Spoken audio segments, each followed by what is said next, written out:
കോട്ടയം ഏറ്റുമാനൂർ കോതനല്ലൂരിൽ വാഹനാപകടത്തിൽ ബൈക്ക് യാത്രികൻ മരിച്ചു എന്ന വാർത്ത. തിരുവല്ല കാവുംഭാഗം സ്വദേശി ജേക്കബ് വർഗീസാണ് മരിച്ചത്. ടോബി ജോൺസൺ അപകടത്തിന്റെ വിവരങ്ങളുമായി കോട്ടയത്ത് നിന്ന് ചേരുകയാണ്.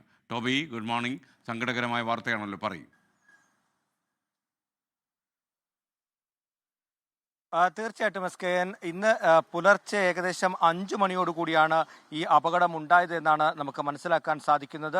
ബൈക്ക് കണ്ടെയ്നർ ലോറിയുടെ പിൻവശത്ത് വന്ന് ഇടിക്കുകയായിരുന്നു. ഇടിയുടെ ആഘാതത്തിൽ ഈ ബൈക്ക് ഓടിച്ചിരുന്ന യുവാവ് സ്ഥലത്ത് തെറിച്ചു വീണു. ഉടൻ തന്നെ യുവാവിനെ ആശുപത്രിയിലേക്ക് മാറ്റിയെങ്കിലും ജീവൻ രക്ഷിക്കാനായില്ലെന്നാണ് മനസ്സിലാക്കാൻ കഴിയുന്നത്. തിരുവല്ല കാവുംഭാഗം സ്വദേശിയായിട്ടുള്ള ജേക്കബ് വർഗീസ് ആണ് മരണപ്പെട്ടതെന്നുള്ളൊരു വിവരമാണ് നമുക്ക് ലഭിക്കുന്നത്. SKN.